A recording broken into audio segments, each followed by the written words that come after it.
postar os nossos filhos nas redes sociais? Eis a questão. Tá aí um desafio da maternidade que não foi passado de geração em geração. Qual é o limite dessa exposição? Quais os riscos? E o acesso às telas? Como controlar a TV, computador, tablet? Com que idade entregar um celular na mão da criança? E como tudo no mundo da maternidade, o que funciona na minha casa, com certeza vai ser diferente do que funciona na sua e na das nossas convidadas. A nossa intenção aqui nunca é generalizar, nem trazer ainda mais culpa e gatilhos ruins para a mãe que já coleciona um tanto, mas sim informar, para que a gente possa fazer as nossas escolhas com consciência, mesmo tudo sendo novidade para a gente ainda.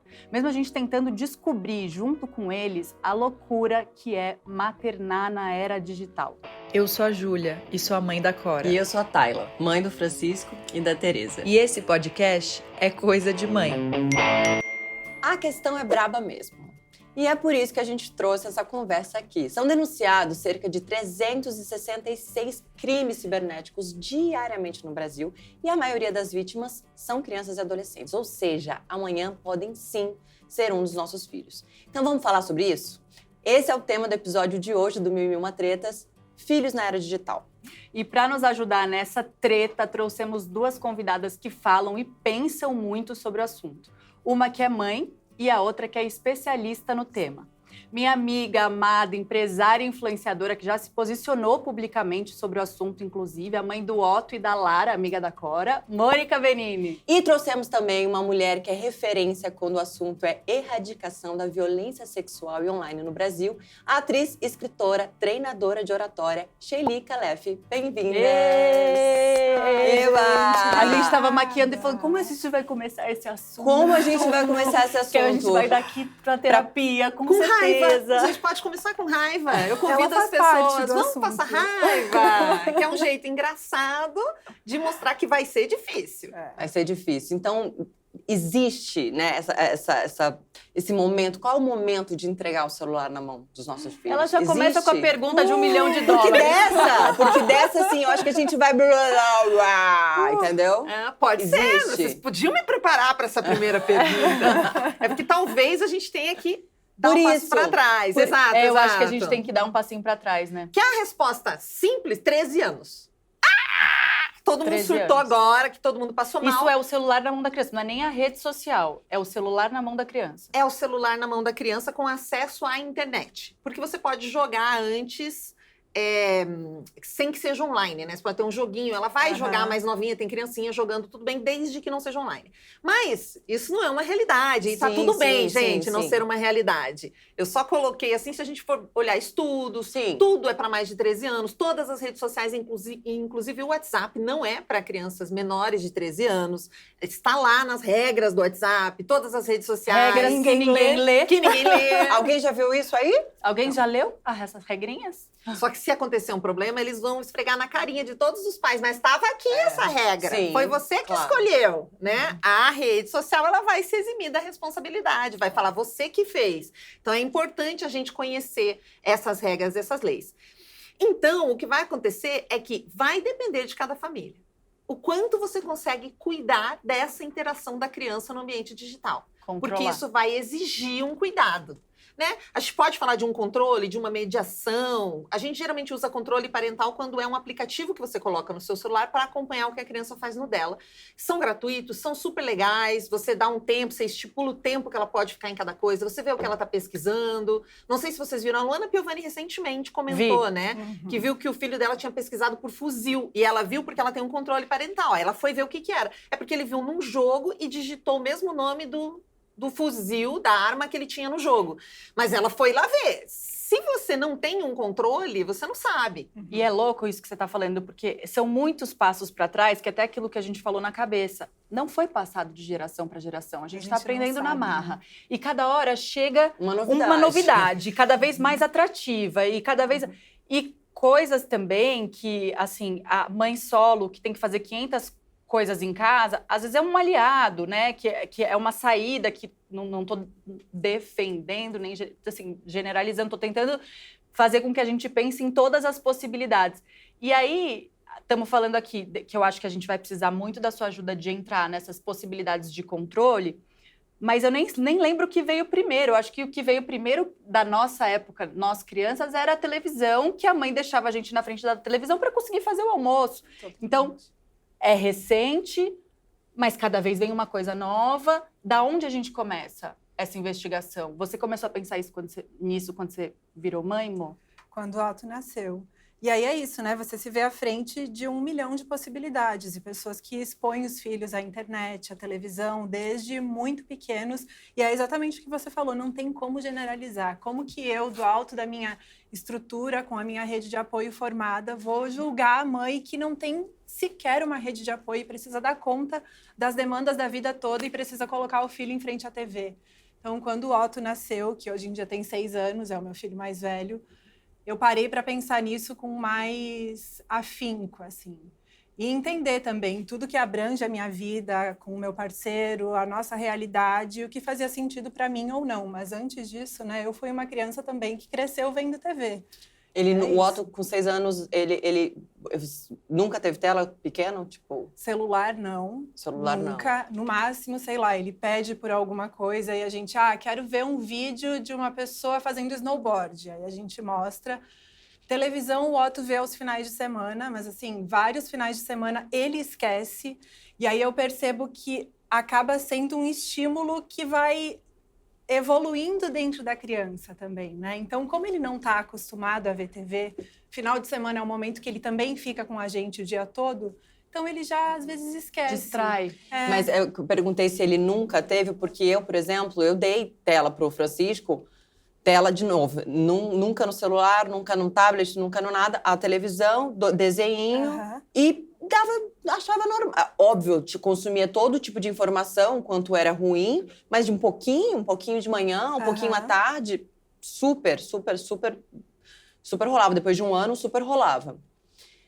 E eu tive vários desafios com meu filho, eu cheguei a levar ele em psicólogo, cheguei a levar ele em alguns médicos achando que ele tinha algum atraso, algum déficit, autismo de algum grau, enfim, alguma coisa eu cheguei a achar, porque ele teve uma época, óbvio que depois, foi exatamente depois da cirurgia da minha filha. Então eu pari, foi muito difícil para ele. Aí a gente ficou muito tempo longe dele por causa da cirurgia do coração dela aqui em São Paulo, pai e mãe longe. Então foi nessa volta disso tudo que realmente eu vi ele muito diferente, mas enfim. E a gente fora de casa todo esse tempo, deve ter se afundado na tela, né? Porque a gente não estava ali para controlar. E ele começou a não responder mais, assim, tipo, Chico, não respondia comandos. Antes era me dá, a gente falava me dá não sei o quê, né? Respondia os comandos no geral. Ele não estava respondendo comando, ele não respondia nada, não respondia pelo nome. Eu levei ele numa festinha junina, então todas as crianças lá ou brincando ou se batendo, mas se relacionando, e ele de costa para as crianças, sozinho brincando. Entre algumas outras coisas, eu falei, cara, tem alguma coisa errada. Fui para especialistas médicos, tal, não sei o quê, aí falou, cara, não tem nada, tá tudo certo, com certeza foi o trauma, não sei o quê, vamos tentar algumas coisas. Relação de vocês agora em casa, mais próximo, mais junto, enfim. Tem tantas coisas, ela falou, só que vamos cortar a tela? 0 tela? Vamos ver como é que fica? Beleza. 3 dias, foi tipo tirar droga, assim, foi tipo, se debatia no chão, ficava sem ar, a criança maluca. E eu assim, gente, como isso aqui? Tipo assim, ele só tinha a televisão e um pouquinho aqui, um pouquinho ali, assim, tipo, que loucura. Mas 3 dias. No quarto ele já tinha se acostumado, já tinha entendido, às vezes passava ali perto e tal, não rolou mais, e tirei a tela. Eu juro, gente, foi 1 semana, 10 dias, fora os 3, sem tela, ele era outra criança. Nossa. Eu já tinha visto tudo que a gente via na internet sobre, mas eu não tinha ideia na prática o que um pouquinho aqui, um pouquinho lá podia fazer na criança. Meu filho era outra criança. Óbvio, de novo, voltamos dessa cirurgia, voltamos dessa separação. Claro, foram 10 dias de muita traumas. proximidade, foram 10 dias mais grudada nele, enfim. Mas os comandos, ele na terapia, no consultório da profissional, o dia que ele chegou e 1 semana depois, sem essa tela, ela tipo assim, meu Deus, a diferença, eu juro, não dá pra explicar. Porque, assim, era... Como falei pra Julia, A gente trocou bastante. E você falou do negócio, assim, né? É um vício mesmo, né? É um vício. E aí é um desafio. Tava até falando sobre isso no Stories hoje de manhã, que fica muito mais complicado porque estamos todos viciados. Nós, adultos. Estamos todos viciados.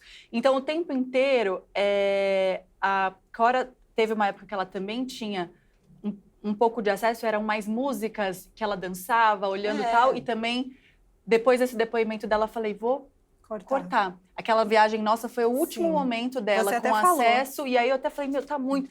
E ela tava uma criança também reativa, cortei, e também é muito antes e depois, assim, né? Lógico, lembrando de quem tem a possibilidade de se cortar. Isso é importante a gente não esquecer em nenhum momento a possibilidade, a sua possibilidade que vai ser diferente da nossa. A minha é diferente da Tayla e tudo mais. A questão é o conhecimento, saber... Mas é só a gente saber, pra gente procurar saídas e ter consciência, às vezes, até que ela estava achando que podiam ser várias coisas, né? E como ela resolveu num outro lugar. E aí, eu até passei... A minha filha sabe que o meu celular é capaz de reproduzir aquilo que ela via na TV. Ela tem noção do que um celular é capaz. E aí eu passo a me policiar, eu adulta, né, cuidadora, no momento em que eu desço a escada para a sala, eu literalmente escondo. Porque por mais que hoje já passou esse momento do vício, né, ela já esqueceu também, muitas vezes ela quer ver o vídeo da vovó, ela quer ligar, porque a minha filha faz, em 2 anos, ela faz o FaceTime para a avó dela já sozinha. Ela entra, ela sabe escolher, ela olha e ela fala, Tayla. E, tipo, ela sabe a fotinho qual é de cada um. E aí... Só que isso é uma coisa minha. Não tem um convidado que vá visitar a minha casa e está sentado na minha sala e não está com o celular na mão. É muito louco isso, Não né? só... Esse é um exercício que eu faço, mas o pai dela. E aí tem o argumento, mas eu tô trabalhando. Tá todo mundo trabalhando o tempo inteiro no celular. As coisas todas viraram urgente, né? O padrinho dela, meu tudo irmão, aqui, né? tá todo mundo o tempo inteiro e as pessoas reagem sempre que eu falo, vamos estar escondendo o celularzinho, que agora é o tempo da criança. Mas peraí, eu tô respondendo e-mail. É sempre um e-mail de trabalho, um BO de trabalho. Então, você precisa desviciar a criança, enquanto ao redor dela todos os adultos estão viciados. Então, é muito desafiador. Só pra eu não esquecer, porque eu não tô mais grávida, né? Mas, assim, eu esqueço das coisas. E é muito doido, porque esses dias eu fiz uma pergunta idiota, sem pensar, porque a resposta estava ali, porque eu tenho uma neném de 7. A neném de 7 nunca teve acesso a tela nenhuma na existência, né? Óbvio. Mas ela é fissurada. Não é tão óbvio, mas... Não, tá. Óbvio, não, depois eu contei no seu caso. No meu caso, que tinha já passado, né? Ela tinha 2 meses quando operou o coração e quando eu vi a diferença no meu filho, né? Vamos explicar. Quando eu vi essa complexidade acontecendo ali, esse atraso acontecendo no meu filho. Então, nunca deixei ela chegar nem perto de nada disso. Só que ela é fissurada por celular. Tipo assim, louca. Ela vê um celular, lá do outro lado da mesa, ela quer engatinhar e correr até o celular. Eu falei, gente, mas ela nunca teve acesso à tela. Por que ela é tão... E ela grita. Porque a gente tá com isso. Aí eu pensei, claro, porque tá todo mundo 24 horas, o tempo todo, segurando isso. E, tipo, é criança de 7 meses que nunca teve acesso em si, nunca pegou. Então, da onde a gente começa? Nos adultos, né? Com certeza. Não tem como ser diferente, porque muitas mães me escrevem. E até só para dar o passo para trás, eu dei aula essa semana numa comunidade para um grupo de 60 crianças de 6 a 11 anos. Não é o ideal você misturar tantas idades para falar do assunto dos perigos da internet, mas é o que a gente podia fazer. E é isso, é o que dá para fazer, gente. O importante é a gente fazer. E dessas 60 crianças, 3 não tinham celular particular. De 6 a 11. Todas têm o próprio celular. De 6 a 11. Todas têm acesso ao WhatsApp. Essa é a realidade. Então, só para a gente realmente sempre ponderar, porque é isso. E quando eu comecei a perguntar para elas, e a falar, né, dos perigos, porque aí eu faço um exercício muito legal e que todo mundo pode fazer em casa, que eu recomendo. Se quer trabalhar, né, essa consciência digital com as crianças e não sabe como, eu pedi para elas desenharem o mundo da internet. Nós não teve tela nenhuma na nossa aula. Aí elas desenham. Elas desenham geralmente aplicativos. E é impressionante, elas lembram as logos de todas as empresas. Se você me pedir para desenhar agora uma logo do TikTok, eu não sei, não faço a menor ideia. Elas sabem tudo. Desenharam um aplicativo de comida, de jogo e personagens. E eu falei assim, mas e os perigos? Ninguém desenhou algum perigo, algum risco? Tem perigo? Elas nem sabem. Então, nós, muitas vezes, não informamos, a gente não dá o direito ao conhecimento para a criança. Uma criança de 6 anos, se você ensina ela que tem perigos, tem adultos disfarçados de criança, não é só legal, que não dá para saber se o que a pessoa fala ali no WhatsApp é verdade ou é mentira, que ela não pode responder uma mensagem de uma pessoa que ela não conhece. E quantas dessas crianças me contaram que elas fizeram amigos? Elas estavam numa rede social, a maioria tem acesso a alguma das redes sociais, e aí a pessoa, com 6 anos, e aí a pessoa chama elas para o WhatsApp. O problema acontece muito aí, né? Elas são convidadas nas redes. Elas são convidadas nas redes para ir para o WhatsApp e de repente elas têm um amigo no WhatsApp que você não sabe quem é, que ninguém sabe quem é. Então, sim, começa na gente, porque eles são ingênuos e eles têm que ser, eles são criança. Teve uma mãe que escreveu para mim, Sheili, a minha filha tá lá jogando Roblox, que é um apanhado de jogos, né? Não é um jogo só, são vários jogos infantis, para quem não conhece. E ela fala no chat com as pessoas. Eu já expliquei para ela, 7 anos, que ela não deve falar no chat. Aí eu falei, mãe, você pode fechar o chat, né? Você não precisa deixar o chat aberto. Então começa pela gente, acho que o nosso primeiro passo é classificação indicativa dos jogos e das plataformas. Você precisa conhecer, porque não está lá por acaso. A classificação indicativa teve um estudo para determinar se aquilo é para uma criança de 11, de 13, de 15, de 18, né? Alguns países proíbem várias redes que a gente tem aqui no Brasil e que as crianças acessam. Então, primeiro, é responsabilidade. Você decidiu dar, você vai ter que estudar isso. Classificação indicativa. A gente estuda tudo. A gente vai lá estudar introdução alimentar, o que vai dar para comer. A gente vai estudar... Por que a gente...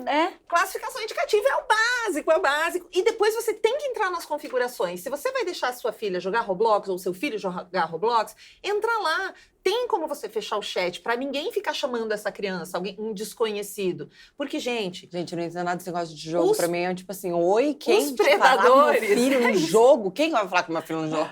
Todo loucura. Mundo. Os predadores. Os predadores, eles estão onde as crianças estão. Onde fica uma pessoa que quer abusar de uma criança? Onde as crianças estão? Amor, eu fico em pânico. Tudo que é negócio de... Vai contratar palhaço pro aniversário, vai contratar não sei o quê, eu já fico assim, meu Deus do céu. E tem que ficar. Infelizmente, a gente tem que ficar. Essa nossa atenção tem que ser plena, tem que ser sempre. E não adianta a gente ficar dizendo para uma criança de 7 anos, não fale com o estranho. A gente, claro que vai dar essa instrução, mas eles são ingênuos. Manipular uma criança é a coisa mais fácil que tem. É muito fácil. Você troca 3 palavras com a criança, ela já gosta de você e já acha que você é amiga. Então, não tem. É nossa função, não é deles. Porém, a gente precisa instruí-los, a gente precisa contar, né? Do mesmo jeito que a gente fala quais são as partes íntimas, desde que eles têm pouca idade lá, com 3 aninhos, todos já têm que saber. A gente tem um episódio sobre educação sexual. Com 5 aninhos, todos têm que saber. Isso. Do mesmo jeito que a gente conta pra eles, olha, ninguém pode encostar em você, ninguém pode te tocar. A gente tem que contar que ninguém pode te mandar foto de pessoa sem roupa, foto de gente namorando. Você não precisa falar a palavra pornografia, porque eles não sabem o que é. Mas se alguém te mandar uma foto de uma pessoa sem roupa, você me avisa. Se alguém mandar uma foto de gente namorando, você me avisa. E quanto mais trazer o filho para perto, né?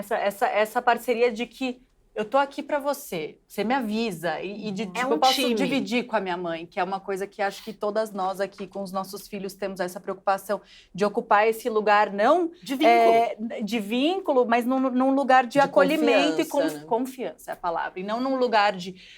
Porque acaba sendo preciso esconder, né? Nossa, eu tenho muitas referências muito próximas de maternidades, assim, claramente distintas, assim, de filhas que não levam absolutamente nada pra mãe e de filhas que contam tudo. Inclusive, a minha sobrinha é uma delas, né? Minha sobrinha conta tudo pra minha irmã. A relação delas é a coisa mais linda do mundo, tudo. Inclusive, descobriu que tinha pessoas falando no WhatsApp com ela que eram amigos da rede social...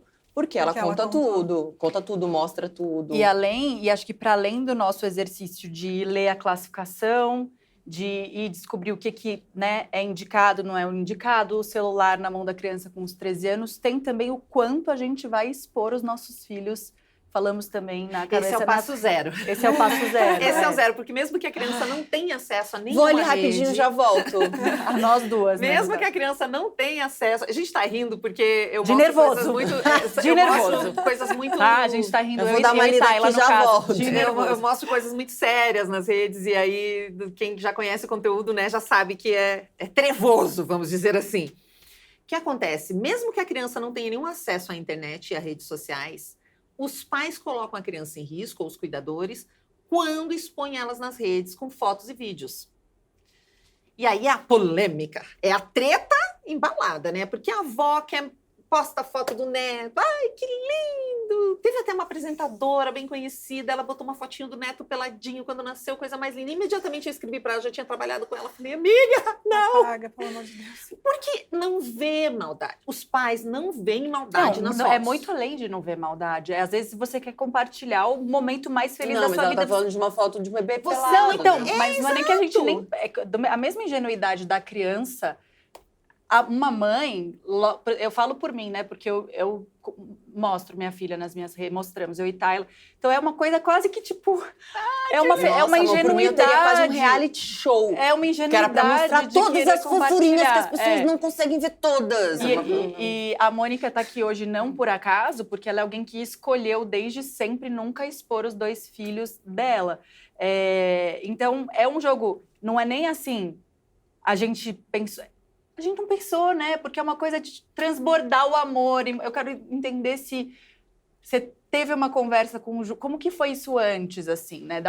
Desde sempre, porque quem não sabe, a Mônica é casada com o Júnior e que teve a infância totalmente exposta numa era que nem internet existia, mas que acho que ele, né, estava em todos os lugares. Então isso partiu dele, partiu de você, partiu dos 2? Como foi esse momento? É curioso porque, pra gente, isso é uma coisa muito de comum acordo. Nunca teve que ser um assunto colocado na mesa e, eu concordo ou eu não concordo. Acho que nós unimos ali 2 coisas. Uma pessoa que sempre foi muito exposta e eu que sempre fui mais reservada. Então, eu sempre tive um jeitinho, embora hoje em dia eu trabalhe com a internet, esteja na internet, eu sempre tive uma personalidade um pouquinho mais reservada. E eu acho que para você tomar consciência disso, você realmente precisa ter informação. Você precisa se colocar à face com esse lado obscuro. Você tinha buscar antes? essa informação. Eu tinha, mas eu também vivi experiências na minha vida que talvez tenham me colocado mais facilmente. Tipo? Eu sofri um abuso quando adolescente. Acho que isso me mostrou, de certa forma, esse lado obscuro que eu nem imaginava que existisse. Não sabia. Então, quando eu optei por não mostrar meus filhos na internet, por não mostrar o Otto na internet, não é nenhuma questão de, eu escondo meus filhos, eu não quero que ninguém veja. O Otto já apareceu em algumas situações. Ele, enfim, na turnê do Ju, ele subia no palco para tocar bateria no ensaio com o público. Não é que ele seja escondido. É só uma questão de não estar ali. Eu não sei quem está do outro lado da tela. Eu não faço ideia.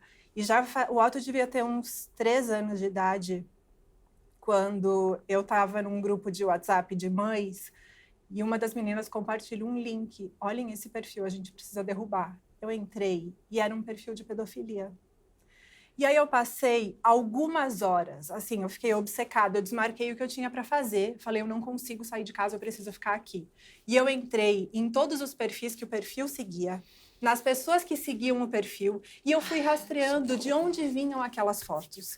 E aquelas fotos não eram nada mais, nada menos do que fotos lindas que a gente posta, orgulhosos dos nossos filhos na internet. E aí, quando eu vi aquilo, eu falei, gente, assim, se eu tomei uma decisão que eu achei acertada, embora seja às vezes a duras penas, porque casada com uma pessoa pública, eu até chegou um momento que decidi falar um pouquinho menos de maternidade no meu Instagram, porque você recebe crítica o tempo inteiro. Quem você acha que você é? Quem você acha que seus filhos são, que você não quer que as pessoas vejam?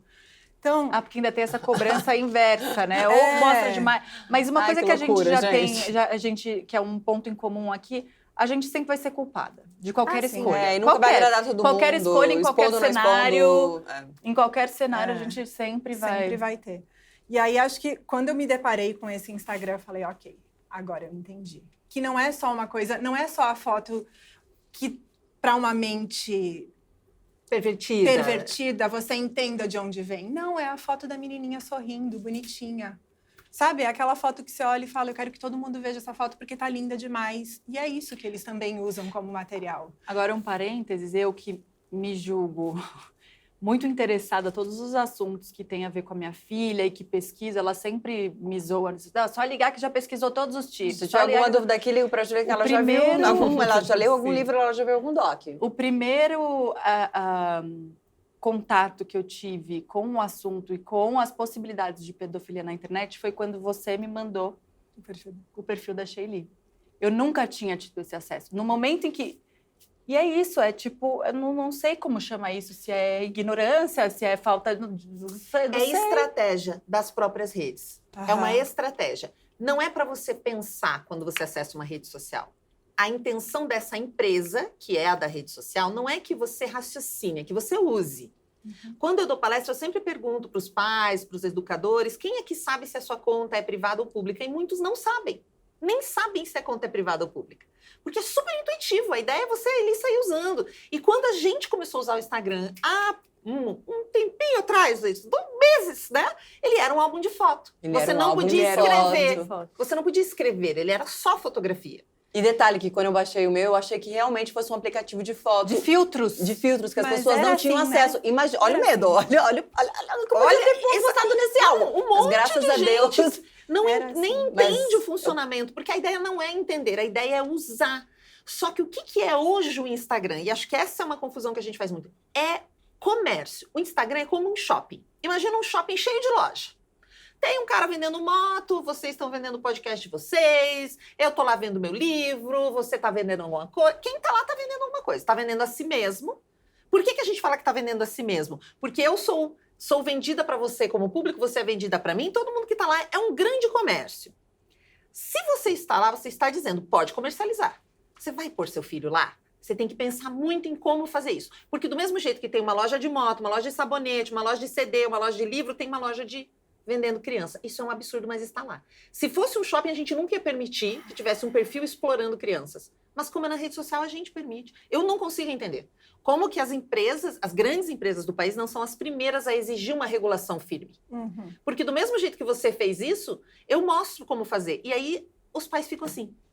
Porque se você nunca pesquisou, você não vê. Mas do momento que você vê, você não consegue desver mais. E você vê que não é 1, não é 2, não é 3. É uma rede, é uma vasta rede de exploração sexual de crianças e adolescentes que está conectada através de hashtags. Isso já está comprovado, tem grandes matérias. De estômago que tá virando aqui, porque as hashtags ajudam eles a se conectar. E aí os pais, além de botar a foto das crianças, ainda colocam a hashtag linda, minha princesa, hora do banho. E aí, o que a hashtag faz? Ela junta todas essas fotos, ela é um cardápio para criminoso. E eles mesmos falam, nós não temos mais dificuldade de encontrar a imagem, porque os pais produzem. E o que me deixou mais chocada é que as pessoas que seguem esses perfis... Eu entrei no Instagram de quase todo mundo, eu fiquei, juro, uma tarde. São pessoas normais. É o seu vizinho. É o amigo, mas sabe? É sobre isso, né? Os abusos, eu também já sofri abusos na minha vida e eram pessoas próximas. Família, vizinho, é isso, é sobre isso, né? Teve uma mãe, eu acho que esse caso é bem emblemático, só pra gente entender. Então, assim, dicas pra você não se apavorar, porque tem gente que vai ouvindo e já começa a deletar. Você pode arquivar. Você pode deixar sua conta privada. Se você não é uma pessoa pública como vocês, deixa sua conta privada, porque aí você escolhe quem está lá dentro. Isso já é um carinho, já mesmo é um cuidado. Lembrando que a maioria dos abusos acontecem das pessoas próximas. Exato, temos que pensar. Mas já é uma proteção você ter uma conta que é privada. E prefira fotos que a criança não está sozinha. Dificilmente você acha fotos da criança acompanhada. Apesar de que, eu já mostrei, tem alguns perfis, e eu não estou falando da Deep Web, eu não estou falando de nada escondido. São perfis públicos no Instagram. Eu nunca visito. Deep Web é o quê? Deep Web é uma camada da internet um pouco mais difícil de acessar. Como se você acessasse um Google, mas ele é mais difícil de acessar. E lá não tem lei mesmo. Lá se comercializa gente, lá é um negócio horroroso. Lá é onde acontecem os problemas. Só que hoje em dia, onde os grupos de ódio estão, mas hoje eles já estão nas próprias redes sociais comuns, né? Os grupos que aliciam meninos para cometerem crimes, ataque em escola, por exemplo. Esses grupos já estão todos ali. Isso que a gente está falando só da violência sexual. A gente tem também esse outro lado de grupos que aliciam literalmente crianças. A criança está triste, ela está mal. Eu conversei com um delegado essa semana, dei uma palestra, ele falou que ele conseguiu parar numa cidade de 30 mil habitantes, ele conseguiu parar um ataque numa escola, né?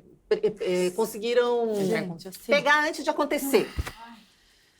E o que ele me contou? Era um menino que sofria muito bullying, que era muito triste, se sentia muito excluído. E aí ele foi para a internet, falou que queria se matar num grupo, num jogo. E eles pegaram todo o histórico, né? E é sempre assim, há 20 anos tem ataque à escola e sempre foi assim. Só que antes esses grupos eram escondidos, é isso que eu quero dizer. E aí o grupo disse, vá, mas leve alguém com você. Eles não dizem assim, não, imagina, eles não vão acolher essa criança. Eles vão aliciá-la. Leve alguém com você, você vai ser o nosso herói. Então você faz assim, Vai ficar ajudam pra ele a arrumar algum tipo de arma, aquela que ele der conta de conseguir, ficam acompanhando. Por isso que eles fazem transmissão, postam fotos, eles recebem apoio o tempo todo para fazer esse tipo de coisa, para chegar nesse grau. Então é uma coisa da gente estar muito próximo, acompanhar. Mas o caso que eu ia dizer só sobre essa coisa da proximidade, aconteceu no Rio de Janeiro esse ano, numa cidade do lado do Rio, de 30 mil habitantes, também esqueci o nome, mas é um caso bem famoso, vocês podem digitar depois. Eu entrei no seu perfil, o segundo caso que eu li, eu já parei de respirar por alguns minutos. Às vezes é bem complicado. Mas esse o que aconteceu? Prenderam um homem de 51 anos por abusar de uma criança, tinha um vídeo. Abusou de uma criança de 3 anos. Prenderam esse rapaz, lá nessa cidade. Só que era um cara conhecido, todo mundo conhecia ele. Ele era caseiro numa fazenda que todo mundo conhecia. E tinha uma moça que trabalhava lá como treinadora de cães. Ela e o marido tem uma escola de cachorro, sabe? Que treinam cães. E aí, no mesmo dia que o homem foi preso, ela falou, não deve ser o Paulo, imagina. Paulo, não, deve ser confusão. Não, era ele mesmo. Descobriram que ele tinha um perfil no Instagram, como se ele fosse uma criança. Um perfil, o que ele fazia? Ele roubava fotos das crianças da comunidade e criou um perfil. Era o nome de uma menina... Tipo, por exemplo, né, não vou falar o nome, a Rosana pelo Mundo, ou Aline pelo Mundo. E aí tinha várias fotos, principalmente de uma menininha e também de outras crianças. Era da filha dela. Desde que ela engravidou, ele copiava todas as fotos que ela publicava. Então a sensação que você tinha é que uma mãe tinha criado um perfil para a própria filha. Mas não, foi ele que criou esse perfil. E colocava todas as fotos da menina. Não tinha nada indecente, porque ela não publicava nada indecente. Mas e como ele chegou na criança de 3 anos? Era uma outra criança que ele abusou. Paralelas. São histórias paralelas. Entendi. Mas tinha várias crianças da comunidade ali, todo mundo conhecia essas crianças. Quando eu soube disso, eu não conseguia respirar. E ela começou a fazer uma campanha pedindo, gente, me ajuda a derrubar esse perfil. Aí eu fiz uma live com ela, porque eu não sabia o que fazer. Ele estava preso há 20 dias. O perfil ainda estava no ar. Ai, gente, não. Mesmo com o Ministério Público acionando o Instagram e pedindo para tirar. Porque as pessoas falam que tem leis, mas não tem, gente. Tenta falar com o Instagram. Nós conseguimos derrubar esse perfil. Conseguiram? De tanto denunciar.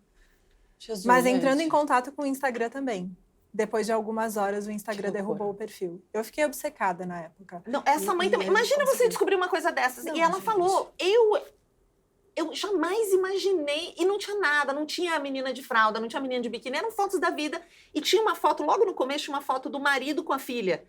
E como as pessoas sabiam que aquele era o perfil do cara que foi preso, achavam que o marido dela era o cara e começaram a perseguir o marido dela. Gente, um caos na vida de uma pessoa. Você falou, vamos pensar aqui em prevenção, né? A escolha da quando raramente você posta as crianças, eles estão... Você preserva o rostinho hoje deles. Em dia, nem posta, né? Não posto. E você falou de sempre um adulto junto, não ser fotos das crianças. Que isso é uma boa... Isso sim, gente. Que isso é um bom... Olhar o lugar, olhar a roupa. Eu tenho um amigão que adora fazer imagem da filha dele de manhã porque ela acorda mal-humorada. E ele faz sempre um videozinho no story dela. Aí, por exemplo, ela tava comendo um negócio. Só que ela tava comendo esse negócio. E ele, oi, e tal. Ele sempre fala a mesma frase lá pra ela de manhã. E ela tava com uma perna em cima do sofá. E ela tava com aquele pijaminha de menino, de dormir, pijaminha curto. Só que o jeito que a perna dela tava no sofá, você via a calcinha dela. Eu dei um print do vídeo, mandei pra ele. Falei, amigo, meu Deus, eu não vi. E ele compartilha o meu conteúdo. Ele entende, mas ele não vê. Então, acho que os pais precisam começar a ter, infelizmente, a gente não pode ser ingênuo na internet, a ter um olhar de criminoso, que é horrível, mas é necessário. Você sabe que falando nisso me traz uma vontade de falar uma coisa que eu tomo cuidado, até quando eu tô com as crianças, sei lá, num parque, num espaço público e eu preciso trocar roupa ou, enfim... trocar fralda, de nunca fazer isso com pessoas que eu não conheço, ou assim, sem eu ou um outro cuidador por perto, porque eu acho até isso, eu acho perigoso. Assim, tá todo mundo com celular, tá todo mundo o tempo todo filmando tudo, fotografando tudo. Até isso eu tento... E é isso, você tem que internalizar um olhar criminoso para você entender os perigos do que para um olhar tranquilo, não tem perigo algum. Mas essencialmente é assim. A internet é a Avenida Paulista aqui em São Paulo. Tem 12 milhões de pessoas aqui na capital. E sei lá quantas passam pela avenida todo dia. 1 milhão estão circulando ali. A internet tem... Eu tinha feito quantos bilhões de pessoas que passeiam lá. Você deixa a sua criança sozinha no meio da rua, fazendo pose assim? Você deixaria? Não deixaria. E a internet é a mesma coisa, só que tem muito mais gente. Aí tem gente que escreve assim, Sheili, mas a maldade está nos olhos de quem vê. Eu concordo. Só que se você tem 140 milhões de pessoas vendo, que é quem acessa aqui no Brasil, acho que são 145 milhões de pessoas só aqui no Brasil, vai ter maldade ali. Vai ter, eu não posso garantir. Então lembrar que é como um shopping, é sobre comércio, e que é como uma avenida muito grande. É um shopping gigantesco, cheio de gente que você não conhece. Então como você protege ali? E aí você pode ir vendo as suas estratégias. É nunca postar, alguém vai optar por isso. É postar sempre com roupa mais comprida? Tem mães que fazem conteúdo para criança, que ensinam brincadeiras. Teve uma que me escreveu, Sheili, eu uso meu filho, né? Ele que mostra os jogos que eu faço de brincadeiras. Me conta, o que você acha? Ela pediu para eu dar uma olhada. Falei, olha, acho que tá tudo bem. Só tinha uma que ele, como ele joga muito no meio das pernas, assim, joguinhos de tabuleiro, eu falei, quando forem esses vídeos, põe uma bermuda um pouco mais comprida nele, né? Ou põe uma calça. Se não tiver muito, se não tiver muito calor. Então, é esse tipo de cuidado. Eu tenho um monte de gente que trabalha com imagem de criança. Você tá falando, tô olhando, tô tentando olhar meu filho. Eu já tô aqui, pensando assim, todas as fotos de biquíni que eu já... exato. Às vezes que eu já mostrei cara de biquíni. E sabe o que como é um processo mesmo e como a informação é tudo, né? Porque, sei lá, é uma coisa muito simples. Eu faço o álbum do meu filho mensal desde que ele nasceu. E quantas fotos dele tomando banho, peladinho, nananana. E eu, cara, eu não sei da onde que veio, porque, assim, sinceramente, antes eu não tinha consumido nem nada do assunto, assim. Eu sempre colocava folhinha, bichinho, pintinho, nanana, emoji, nanana, para mandar a foto, tipo, para imprimir. E é um dos cuidados, né? Porque eu lembro que eu acho que eu vi alguma coisa do tipo, e aí eu falei, caramba, não, mas se eu mandar essa foto aqui, a hora que eu tava mandando fazer um álbum, né? Mandando lá no Drive, sei lá, no que foi, eu falei, caramba, não, ele tá pelado nessa foto, né? E me causou um incômodo de mandar para alguém que eu não conheço vendo meu filho, né? Então, acho que são tantos lugares, né? Pra você pensar. Eu acho tão lindo o mêsversário, assim, só fazendo um parênteses que não tem nada a ver, né? Eu achava meio absurdo no começo. Nossa, fazer aniversário todo mês da criança, meu Deus, né? E com temas ainda. E tinha eu também, até ter. Exatamente. Ai, que saco isso. Eu tive uma amiga que o primeiro bebê dela teve uma síndrome muito rara, faleceu muito rápido. E no segundo bebê dela, ela fazia mêsversário. E ela teve, isso foi no ano passado, ela teve uma complicação, ela teve HN1 muito forte e ela faleceu. Então, todo aniversário, todo mêsversário que ela comemorou, até me emociona, mas tudo é emocionante, né, quando a gente fala desses assuntos. É como se ela tivesse comemorado 12 anos de aniversário, porque ela teve todos os mêsversários. Então, hoje eu falo assim, gente, quer fazer semana-versário? Faz tudo o que você quiser. Porque a gente não sabe nada. E eu falei, nossa, ela comemorou muitos aniversários, que bom, né?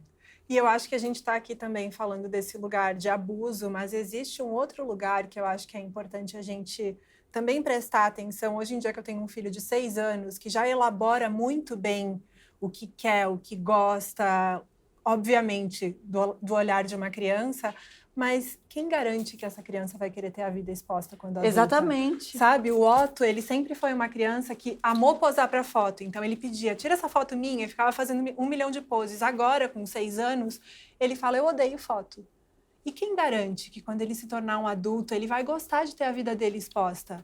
Eu comecei principalmente por isso, porque casada com o Ju, vendo a vida dele inteira exposta, eu olhava para a minha, toda preservada, e eu pensava, que lugar confortável o meu. Então, quando eu me deparei com esses 2 universos completamente opostos, que as nossas vidas foram completamente opostas, falei, ok, começou daí, não começou de um lugar de medo de abuso. E aí eu fui buscando mais informação e entendendo isso tudo. Mas começou de um lugar de respeitar a pessoa ali, né? Respeitar a individualidade do meu filho, que pode ser que ele seja uma pessoa mais reservada. Pode ser que ele não queira ter internet. Eu tenho várias amigas que têm perfil fechado, que não gostam de postar foto. A Mônica Martelli, ela deu um depoimento aqui. A gente tem um episódio com ela e a Fepa, um episódio sobre aborto. Quem não viu ainda, tá... É um episódio que a gente adora, né? E ela fala que a filha dela, acho que quando completou 15 anos, alguma coisa assim, sentou com ela e falou, olha, paga tudo. Paga, pode pagar. E ela falou, minha filha, pelo menos, você pequenininha, ela falou, pode. Alguma coisa assim, eu não lembro direito, né? Mas eu lembro. Eu fiquei, nossa, uma hora vai chegar a minha vez com a minha filha. E hoje, eu tenho uma filha Mônica conhece mais que você, minha Cheia filha, de hein? Tem mais personalidade. intimidade, hein? Não, eu tô brigando com ela, que eu quero ela perto da minha filha mais esse ano. Tá tranquilo, eu tenho só 2 bebezinhos. Tá no Rio de Janeiro, né? né?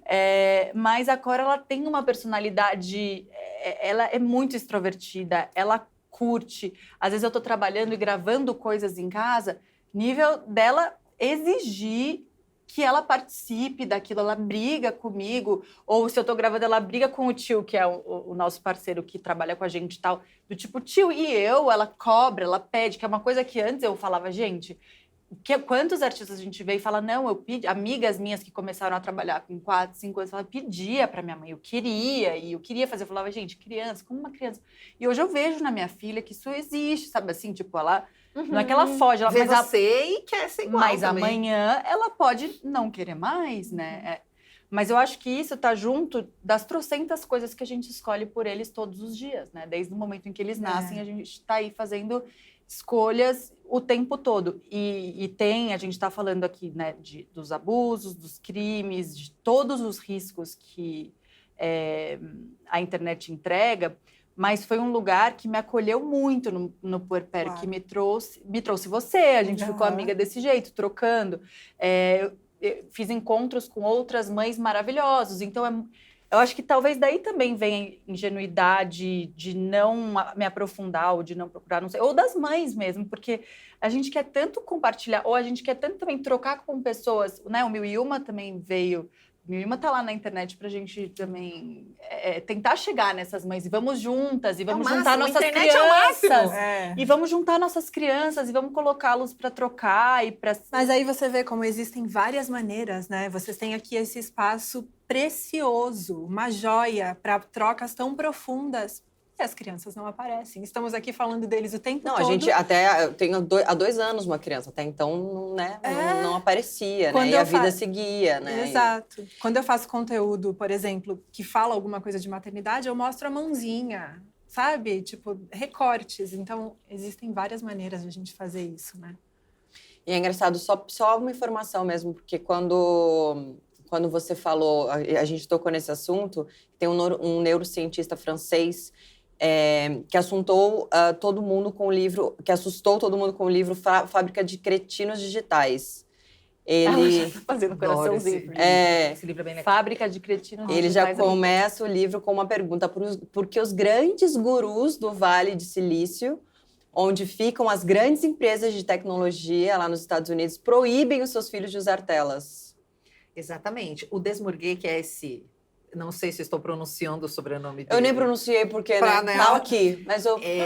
Existe até um outro pesquisador, acho que são 2 livros fundamentais se vocês querem entender a internet hoje, que é A Fábrica de Cretinos Digitais, do Desmourguet, porque ele vai falar de várias pesquisas que mostram, inclusive, se a pessoa mais exposta a telas consegue ter um bom trabalho, o quanto ela é remunerada depois na vida adulta, porque a gente já tem tela há tanto tempo, né, falando de televisão. Sim. E de todos os problemas. Então, a criança fica jogando até tarde, aí ela acorda mais tarde com preguiça de ir para a escola, aí o desempenho dela escolar cai, aí ela para de ter atividades, a gente já tem muito problema de falta de atividade física com as crianças, então elas começam a ganhar mais peso, começam a sofrer mais bullying, tem toda uma cadeia de coisas relacionadas e ele fala disso. Tem uma informação aqui bem assustadora quanto a isso mesmo. Esse livro, ele deixa todo mundo ansioso, mas ele é importante. Tem pessoas que questionam. Tem um pesquisador brasileiro chamado Hugo, que tem o outro livro, enquanto você procura, que chama-se A Geração do Quarto.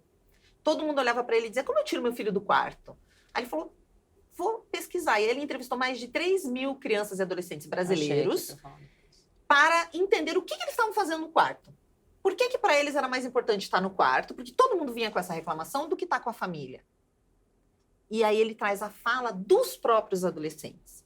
E eu já adianto para vocês como spoiler, mas vale muito a pena esse livro do Hugo, que é A Geração do Quarto, que não tem nada de bom lá. Não é quando você batia a porta e ia se esconder no teu quarto para ficar um pouquinho com você. Ouve música. Lá eles estão com ideação suicida, mutilação, vontade de morte, vontade de matar, muito conectados na internet, em coisas que não são necessariamente boas. Então, esse isolamento no quarto, ele não tá positivo para essa geração.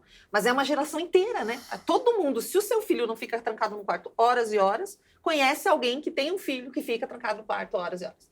Então, tem que tem que fazer o caminho que ele fez, que é ir lá, ouvir. A gente quer muito falar, né? Eu sou professora de oratória e a gente precisa de mais aula de escutatória. A gente quer chegar lá e dizer para eles. Então, eu preciso ir lá conversar com a criança de 6 que tem celular e ver o que ela está vivendo, com a criança de 10, com a criança de 11. A gente tem que escutá-los. O que você achou? Não, era sobre essa informação, né? Que a Fábrica de Cretinos, os perigos das telas das nossas crianças, sintetiza vários estudos sobre os malefícios das telas, como obesidade, problemas cardiovasculares, agressividade, depressão, dificuldade de concentração, empobrecimento da linguagem, enfim, e por aí terror vai. noturno. Teve uma mãe que ela me escreveu, eu achei bem legal essa lógica, porque ela disse assim, minha filha, de noite ela se mexia, ela gritava. Aí eu fui ver o que ela estava jogando. Ela não estava jogando nada horroroso, mas era um personagem que era perseguido, ela tinha que fugir. O personagem tinha que fugir o tempo todo, né? E uma menina de 6, 7 aninhos. E era isso, ela falou, tirei aquele jogo porque ela ficava naquela... À noite ela via a filha lá, desesperada, ela estava ainda tentando fugir. Então, às vezes, não é nem que a gente se preocupa muito com violência explícita, com armas que vão matar todo mundo. Mas não, para uma criança pequena, até mesmo só o fato do bonequinho ter que fugir de alguém já pode ser muito. Com certeza. Nessa temporada, voltamos com o quadro Saque da Mãe, onde escutamos as histórias de vocês que acompanham 1001 e que mandam seus depoimentos para contato@milumatretas.com.br. E para somar a nossa roda hoje, recebemos o depoimento da Dauana sobre as ferramentas para vozes femininas. A internet trouxe muitas novas preocupações, mas também trouxe a possibilidade de bons encontros e acolhimento, que é o nosso propósito aqui. Vamos ouvir? Quais são os instrumentos que auxiliam na quebra do silêncio feminino, do silenciamento feminino? Bem, eu vou falar por mim, pela minha experiência. Eu gostaria de começar citando a análise, que me ajuda muito há anos. Um outro instrumento é um grupo saudável de amizades, um espaço confortável para que eu possa apresentar as minhas vulnerabilidades, para que eu possa ouvir com atenção as experiências das outras pessoas. Um outro instrumento que também eu posso citar é a leitura de textos, de livros, de ficção ou de não ficção, mas leitura que ajuda, que compõe o meu repertório para me incorporar na minha fala, né? Para incorporar a minha fala. E um outro instrumento que também me ajuda muito é a escrita.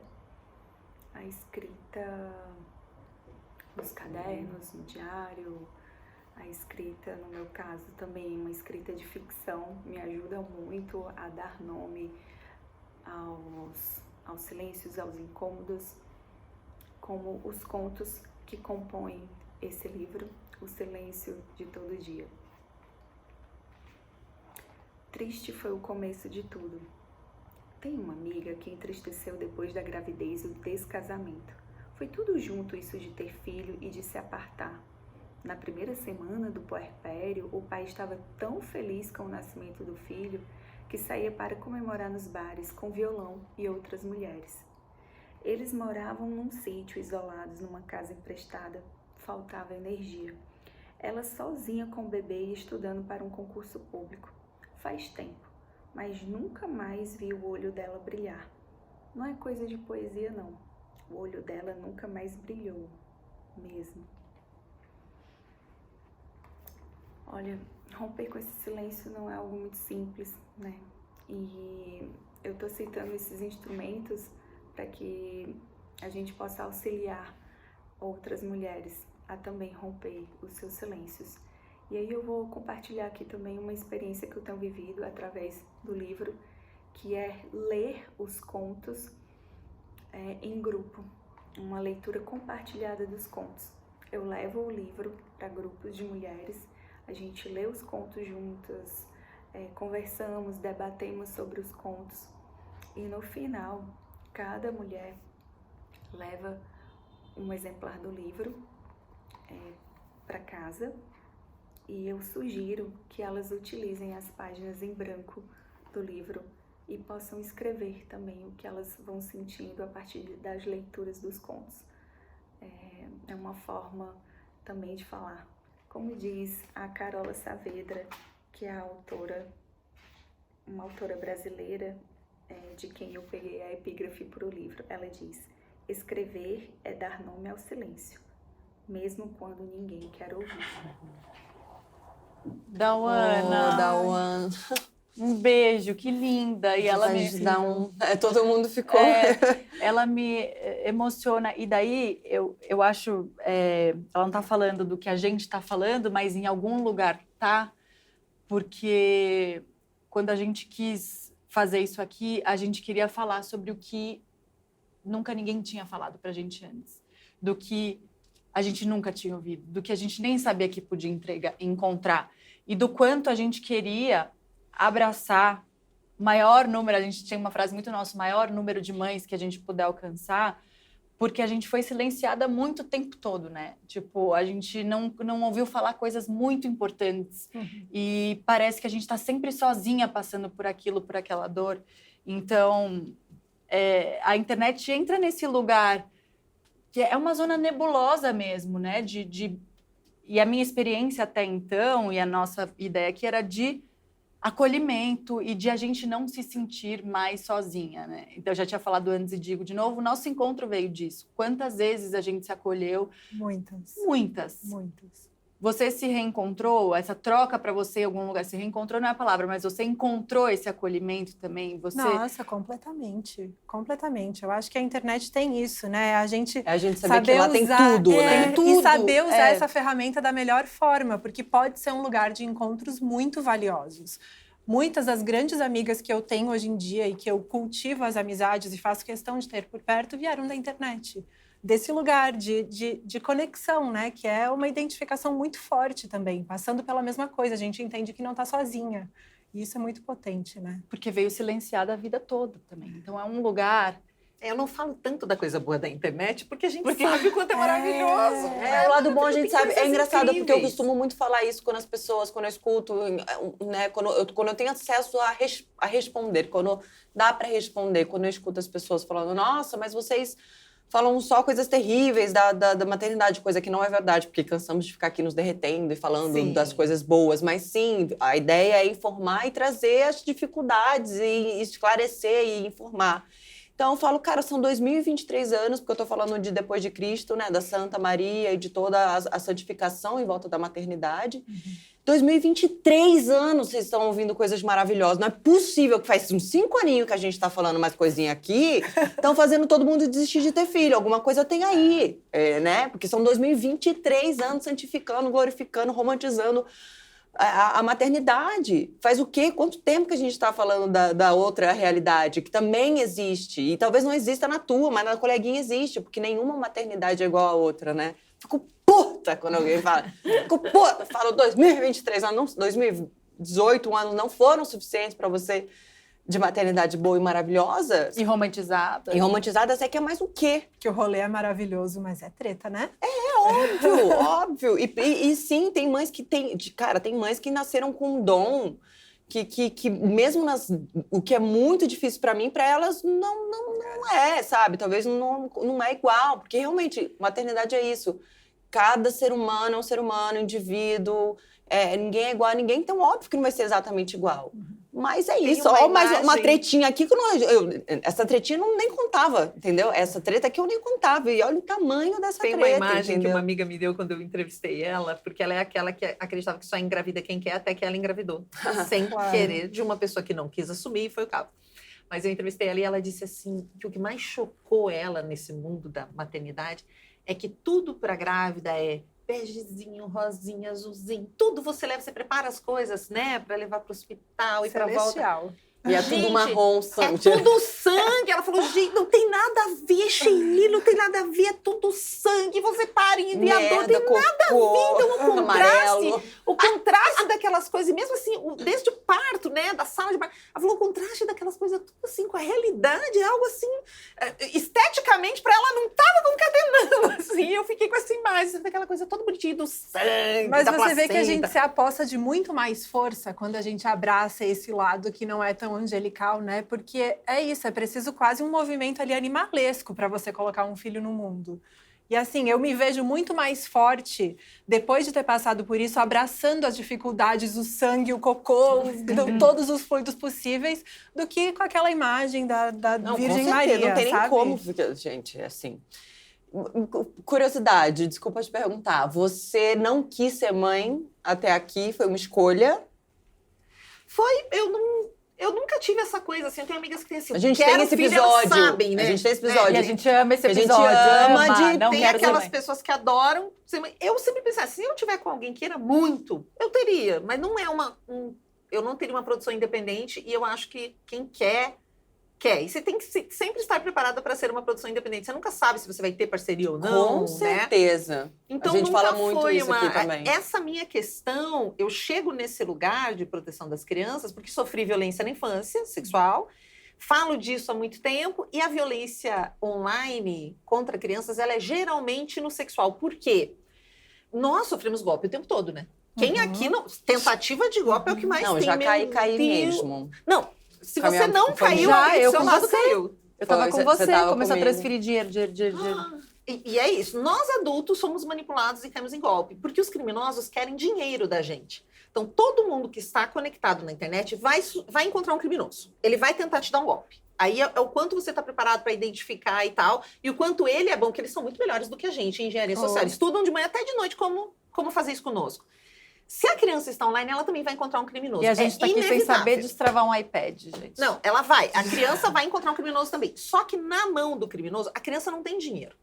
Então, o que ele vai querer dela? Ele vai querer transformá-la em produto. Ou ela, ou a imagem dela, né?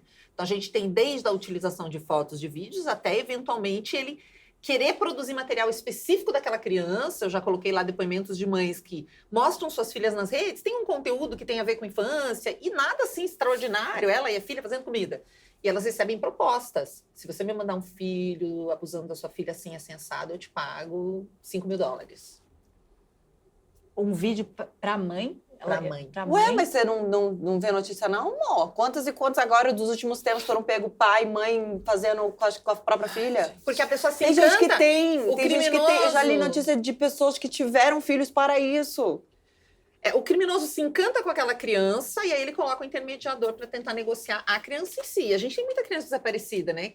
E o maior motivo de sequestro de criança é para exploração sexual. Então, assim, a criança na mão do criminoso, ela é produto, ela é para comercializar. Então, ela não tem dinheiro, mas ela pode gerar algum tipo de lucro.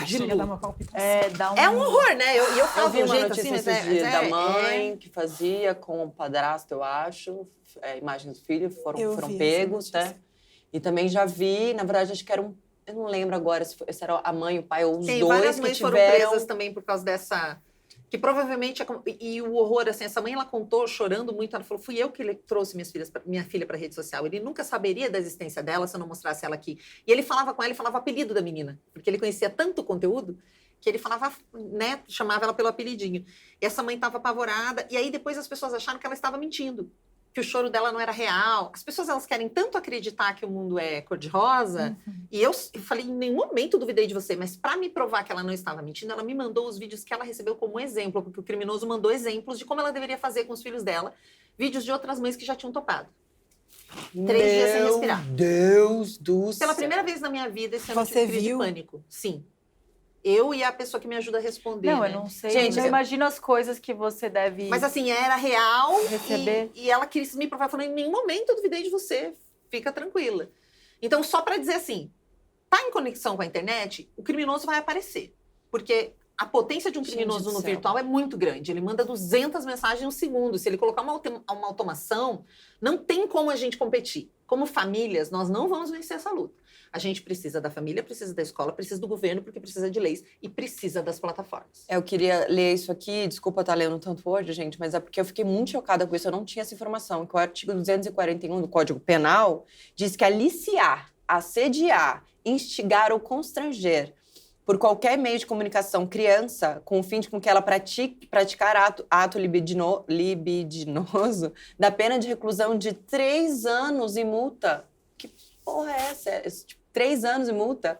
E aí, pior, vender ou expor a venda de fotografia, vídeo ou outro registro que contenha cena de sexo explícito ou pornografia envolvendo criança ou adolescente, a pena de 4 a 8 anos. É real isso? Não, eu preciso confirmar. As leis não fiquei, decoram. Não, porque eu falei, não é possível. Como é que vender ou expor a venda de fotografia de uma criança pouco, com né? É tão pouco, é isso. Muito. Ela tá...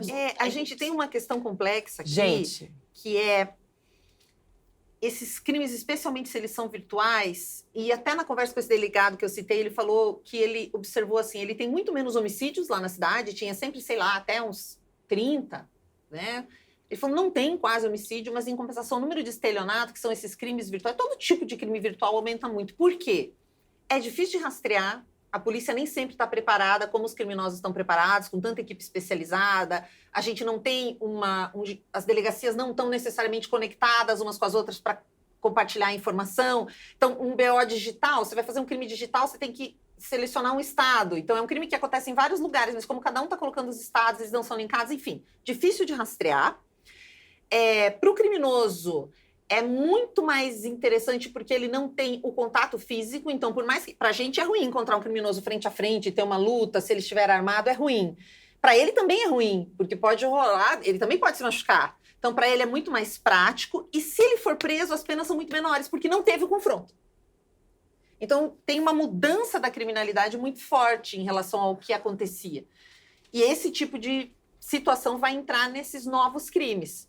Por isso que um trabalho como o seu é tão maravilhoso, porque é preciso ali pessoas mostrando essa realidade dessa forma que você faz, tão direta, para que todo mundo se conscientize, né? Porque é isso, com certeza nas delegacias tem ali uma pessoa que não sabe nem entrar numa rede social direito, sabe? Então, assim... E quando você fala com as crianças, né, nessa aula que eu dei, nesse aulão para 60 crianças, quando você começa a abordar, elas falam, uma vez uma pessoa me chamou, minha mãe já tomou um golpe, uma vez...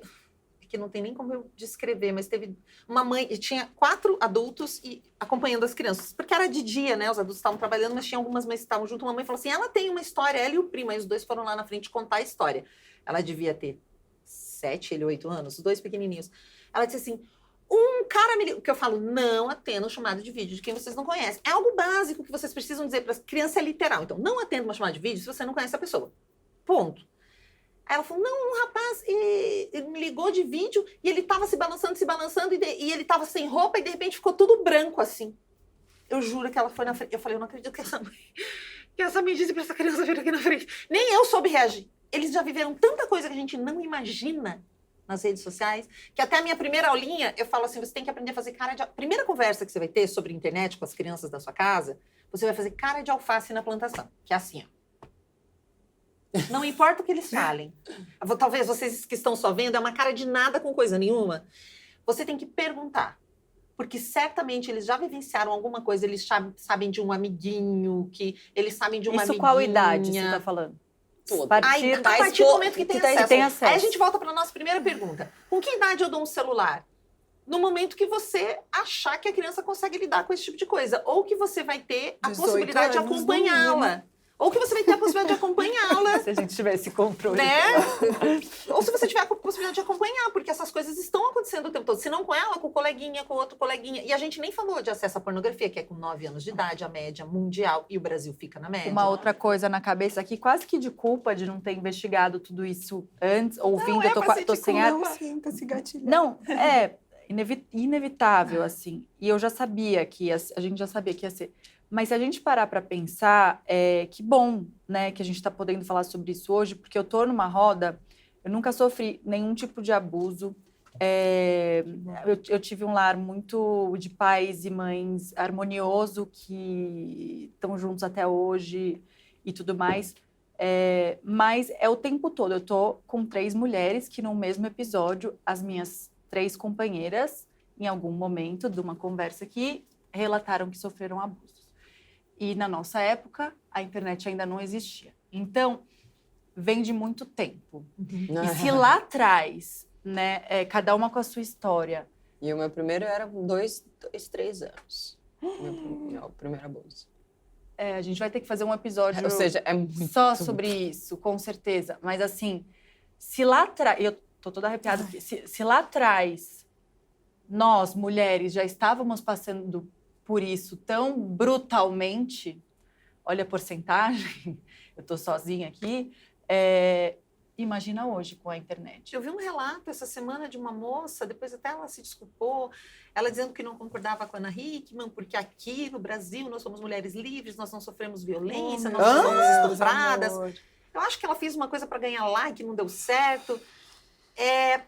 Aí quando ela disse que aqui nós não somos estupradas, eu falei, eu tô falando da minha experiência. É como se ela, né? Eu tô falando da minha experiência. Eu falo, gente, aí é um grande problema do nosso mundo atual, da pessoa pegar a experiência dela individual, não ler dados e fatos, porque todo mundo... Eu trabalho muito com empresas de tecnologia, treino muita gente e dou aula na faculdade de liderança e tecnologia, que é super de ponta, assim. E a gente ama dados, né? Tudo são dados, tudo são análise de dados. Mas quando eu trago um dado e falo, gente, metade das mulheres brasileiras é estuprado durante a vida. Metade? Não, mas será? 4 em cada 10. 4 em cada 10. Praticamente metade, vai. A gente já deu esse dado. E antes de 13 anos de idade. Aí a pessoa fala, teve um alto diretor de uma empresa que ele disse, no meu mundo não. Porque eu não lembro o que a gente estava discutindo. Eu falei, bom, aí nós temos uma questão muito difícil, né? Porque você tem o teu mundo... Teu mundo é onde? É Júpiter, Saturno, qualquer coisa. Você queria falar alguma coisa, né? Não, eu ia falar que, obviamente, vivemos todos em bolhas, né? E quando você falou esse dado da escola, de crianças de 6 a 10 anos, com esse acesso à internet tão massivo, me levou logo para o lugar de que meu filho tem 6 anos. Na escola dele não existem crianças com celular. Então, assim, talvez caiba aos pais também pressionar as escolas para parar de normalizar isso. Isso não é legal. Não é possível uma criança de 6 anos com celular. Criança de 6 anos levar um celular para a escola, gente. Isso não pode ser aceitado. Não, e tem muitas escolas que usam o tablet. Isso que eu ia falar das escolas que agora são tablets, né? As crianças, elas aprendem as coisas muito rápido. A gente fica nessa pressa de criar pequenos CEOs e achando que, né, a gente precisa de um estímulo precoce para as crianças desenvolverem. Não é assim, as crianças aprendem. Elas precisam desenvolver muita coisa. Você leu o Desmurguet, né? Você leu A Fábrica de Cristina. Não li, vou ler saindo daqui. Mas é isso, sabe? Para mim, as crianças têm toda uma intelectualidade que ela é muito mais raiz do que a digital.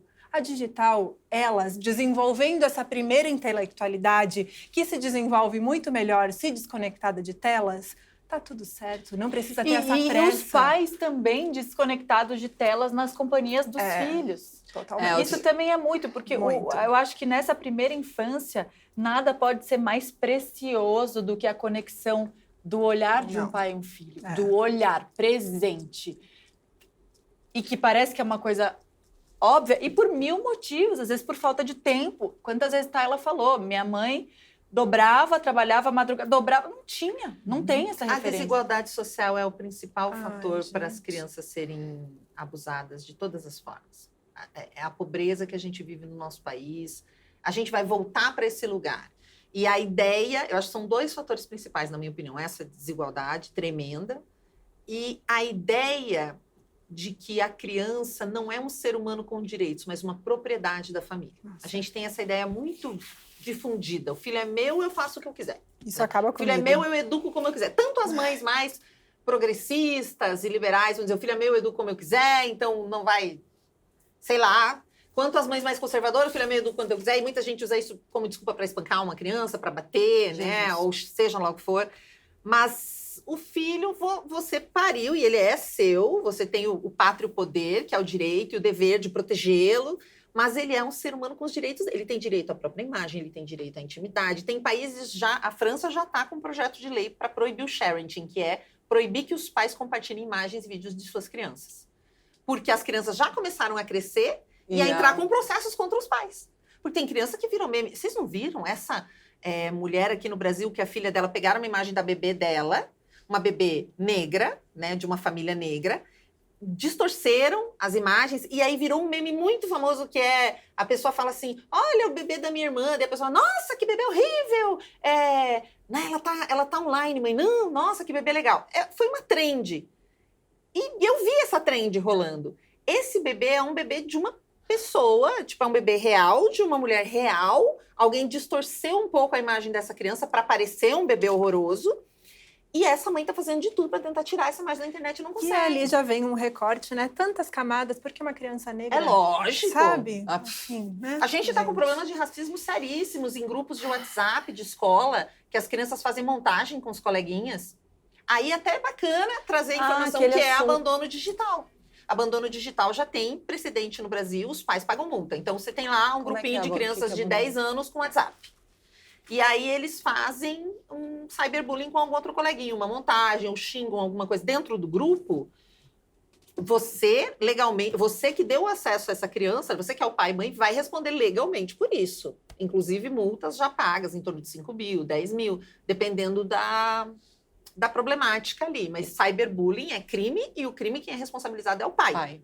O pai e a mãe, né? Os responsáveis legais por essa criança. Mas a gente tem coisas absurdas acontecendo, que não são porque a internet existe, são porque a nossa sociedade tem muitas questões. Teve há pouco tempo, né? Aquele crime do inteligência nudes. Artificial, né?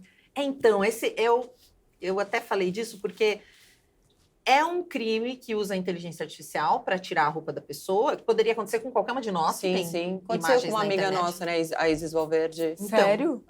Pegaram a imagem dela com roupa de academia. Botaram ela nua na internet. Qualquer pessoa está sujeita a isso, mas nós somos adultas e já não é fácil de lidar. Imagina aparecer agora um monte de imagem sua nua por aí. Certo? Já não é fácil de lidar. Imagina na adolescente. Mas imagina adolescente. Isso aconteceu na Espanha, isso aconteceu nos Estados Unidos e aconteceu aqui, ali no Rio de Janeiro, numa escola considerada uma excelente escola e tal, com alunos que têm poder financeiro alto. E aí a gente tem dois problemas, no mínimo dois problemas, que é a inteligência artificial possibilitando esse tipo de coisa, o que eu achei estranho, porque... Estranho não.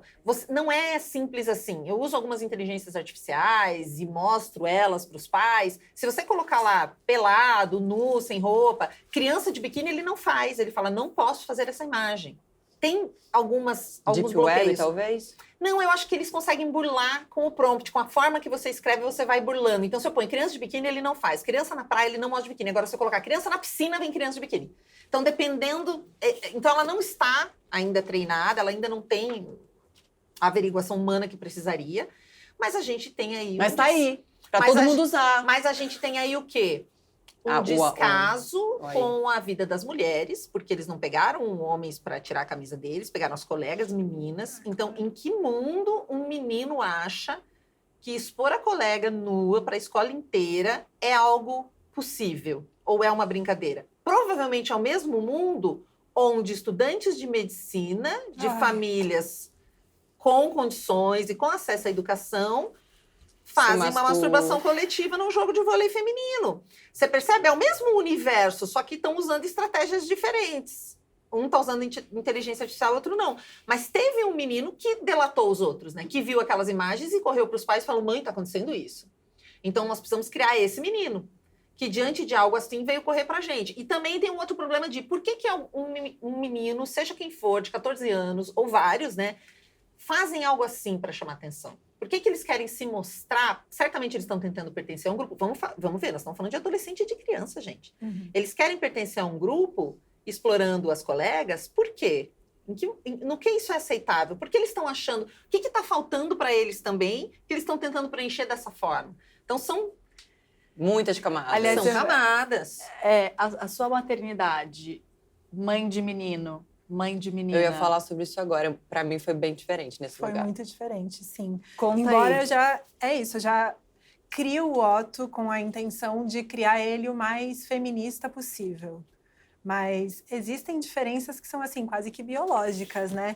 E eu sinto uma responsabilidade, parece que ainda maior, de dar para a Lara ferramentas para ela enfrentar esse mundo de uma maneira mais possível. Porque é muito difícil ser mulher, né, gente? Assim, a gente enfrenta muita coisa quando a gente sai da porta de casa. Mas eu acho que é isso. Para mim, o que você sentiu? Na verdade, quando eu descobri que era menino, já falei milhões de vezes, eu fiquei muito arrasada, assim. Porque eu sempre tive muito ódio de homens, né? Tipo, no geral. Isso por causa do meu pai, do meu avô, dos abusos e tudo mais. Eu sempre tive raiva de homens, sempre tive nojo, sempre achei eles burros, bocós, sei lá. Sempre achei eles uns seres inferiores comparados a gente. Então, quando eu tive menino, eu fiquei triste, assim, enfim, foi um processo. E, obviamente, depois que meu filho nasceu, que tudo isso foi por terra, veio um outro lado, que é como é que eu vou criar este homem, como é que eu vou criar esse menino para ser um homem foda, ser um outro tipo de homem, de tudo aquilo que eu não tive de referência na minha vida. entendeu? Não tive essa referência, não tive de lado nenhum, lugar nenhum, graças a Deus, meu marido. Mas, assim, até então não tive. Então, assim, como é que eu vou criar esse menino? Então, um medo sem fim, uma responsabilidade muito grande. E é muito louco, porque eu, talvez, não sei, não levei isso para análise ainda, mas talvez pelos meus abusos que eu tenha sofrido como mulher e pelos números e dados que a gente sabe que são nossos, né, mais para a mulher, mas que também existe, obviamente, para os meninos, eu sempre tive muito mais medo de expor a minha filha do que o meu filho. Ah, isso é bem comum. Muito mais. Tanto que eu tinha uma época que eu recebia comentários. Olha que loucura. Eu recebi um comentário falando... Por que você não mostra a sua filha? Você tem vergonha dela? Porque ela tem uma cicatriz do coração, não sei o que, nananã. Eu cheguei a ouvir esse comentário e eu falo, caraca, que louco, que doença. Como as pessoas são doentes, né, na internet. Olha o tanto de doença que existe na internet. E é isso, eu sempre, desde sempre expus os dois, sim. Mas eu sempre tive mais dificuldade de expor e de estar ali. E em todos os sentidos, de trocar fralda. Não gosto de trocar fralda na frente de ninguém, dela e dele, não tinha problema. Várias coisas nesse tipo. Não quero te atormentar, mas protejam os meninos, por favor. E hoje não é mais esse lugar mesmo. Mas é bom avisar, mas eu tive porque todo mundo me começo. Perguntava, Sheili, é só com menina? Oh, meu O meu é menino, posso mostrar? Porque os primeiros perfis que eu mostrei publicamente, que pegam fotos dos sites das mães e colocam tudo junto como um cardápio de criança, eram meninas. E a primeira coisa que as pessoas me perguntavam sempre era, não, mas o meu é menino, tudo bem? Não, gente! Não tem nada de Aí tudo bem. eu fui mostrar, tem vários de meninos também. Sim, muitos. Hoje eu sei que, se tratando de pedofilia, é aqui, ó. Papo. Então, hoje, com mais informação que veio com o tempo, e ainda está vindo, né? Estou num processo, mas hoje não é mais esse lugar. Eu não gosto e cuido dos dois. Mas a menina, né, essa tua lógica, dá claro, totalmente. Veio muito mais esse medo de expor, do que expor. Tipo, o Chico eu já postei tomando banho lá atrás, bebezinho, tomando banho, cobrindo, obviamente, as partes íntimas. Tereza nunca, tipo, nem sim. Então, várias coisas, fraldinha. Eu sempre achei a coisa mais gostosa do mundo, neném de fraldinha. Já fiz muita coisa com neném só de fraldinha e nem pensava. Real, não pensava. Não passa pela cabeça mesmo. Tipo, gente, eu tinha muita foto dos meus sobrinhos, porque os filhos de vocês podem ser lindos, mas os meus sobrinhos... É assim, né? O nosso é sempre o mais lindo, incrível, maravilhoso. E saí eu arquivando tudo. Eu também fiz essa. É uma coisa de ir aprendendo junto, porque não é fácil também ter esse olhar. Hoje eu já olho também, porque tem um grupo de apoio a vítimas de violência há muitos anos. Então eu olho e já desconfio de uma imagem. Falo, nossa, isso aqui... Dá pano pra manga. Dá pano pra criminoso, né? Pano pra criminoso, né? Dá um pano pra criminoso. Mas também não tinha toda essa dimensão do que a internet é capaz em relação à violência. Eu também acho que não tenho. Tem uma... Eu acho que... Por mais que a gente consuma, é quão importante consumir, né, essa informação e fazer tudo com consciência, né, consciência das escolhas. Mas eu acho que só sem a maldade, que a gente, por mais que a gente tente imaginar a maldade que se passa do lado de lá, eu acho que é impossível, né? Porque eu não consigo imaginar uma pessoa que tem... A gente teve esse episódio de educação sexual, onde uma das especialistas falou que o menor... que ela atendeu, né, de abuso, foram de 3 meses. Gente. Como isso é possível 3 meses, assim? Não adianta tentar me explicar, porque eu nunca vou conseguir imaginar um negócio desse. Não tem cabimento, não tem da onde, o nível de doença. E aí é aquela coisa louca, porque a maioria são pessoas que também, não todos, sofreram abusos, também foram abusados. Somos também. todos Então, vítimas de coisa vítimas.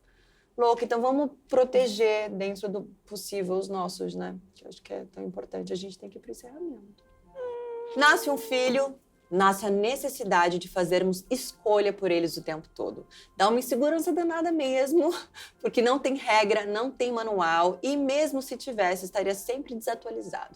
Assim como no mundo virtual, que tudo muda o tempo todo. O que importa mesmo é a gente correr atrás de se atualizar para podermos tomar as nossas decisões com mais clareza. E atualizá-las sempre que necessário. E de novo, de novo, de novo. A gente quer muito agradecer Mônica e Sheili por estarem aqui hoje, trazerem luz para assuntos tão importantes, pelas reflexões. A gente aprendeu bastante. A gente hoje. aprendeu bastante. Eu espero que vocês também. Que bom. Muitíssimo obrigada. A gente vai ficando por aqui, mas hoje a gente vai encerrar de uma forma diferente. Hoje a gente vai ter dica, a gente vai ouvir eles, as crianças, de quem já está ali aprendendo Pra gente aprender junto com eles, né? a lidar com essa era Tamo digital. aqui. Fica aí, um beijo. A gente espera vocês na próxima segunda, no nosso canal ou na sua plataforma de áudio preferida. Ó, se liga aí. Manda uma mensagem pra ela que eu mandei um beijão e um abração. E que eu gostei muito do que ela fez pra ela. Qual foi a parte que você mais gostou da palestra? Que eu desenhei. Ah, fazer o desenho do mundo da internet? Eu não desenhei até uma baratinha. Mas você viu que todo mundo desenhou as coisas boas na internet, né? Ela falou só das coisas boas? Não. Também falou das coisas E quais são as ruins. coisas ruins que tem na internet que ela falou? Que uma pessoa, né, que pode fingir que é adulta nas redes sociais. Que é o quê? Um adulto pode fingir que é criança nas redes sociais. E aí? Ninguém desenhou isso. Não? Não. Mas e se um adulto fingir que é criança nas redes sociais, o que a criança faz? Porque não tem como você saber, né? Só deixa o adulto falar assim, oi, e sai diretamente do aplicativo. E o que mais de ruim que tem na internet, no mundo da internet que ela falou? Que você não pode falar onde seus pais moram, quer dizer, onde seus pais trabalham, onde você estuda. E se você tá sozinho em casa ou não. Por quê? O que acontece se a gente falar essas coisas? Ele vai, se a gente falar, aí ele vai saber, né? Aí se ele saber, ele vai onde a gente falou. Se a gente falar o endereço da nossa casa, ele vai na nossa casa. Aí rouba a gente. Aí rouba vocês? Rouba a criança? Sim. Então, qual é o jeito de ficar seguro na internet? Que É você que acha? nem pegar um celular, é que nem roubar um celular. O Entendeu? que acontece se roubar um celular? Por exemplo, a gente tá andando na rua, alguém rouba o celular da mamãe. O que acontece? Eu vou falar assim, ei, pode devolver o celular da minha mãe agora. Se ele falar, não, vou pra minha casa. Aí eu vou logo dar uma volta. Não foi assim que ela falou. E a gente também não pode reagir a assaltos, que é perigoso. Ela falou que o celular tem nossos dados pessoais, lembra? É. Se for roubado, a pessoa que roubou vai acessar nossos dados pessoais. né? O que a gente tem que fazer com nossos dados pessoais que a Sheili ensinou? Eu não sei, eu não prestei muita atenção nessa parte. A gente tem que guardar, preservar nossos dados pessoais, não contar pra ninguém, né? E pode contar os dados pessoais dos outros? Não? Por que não? Né? Porque é a intimidade da pessoa, né? Ela, se quiser um dia, conta. E se o criminoso na internet pedir foto das partes íntimas? O que a Sheili ensinou que tem que fazer na palestra? Tem que imediatamente correr na mãe ou no pai. Pra pedir? Ajuda. Muito bem.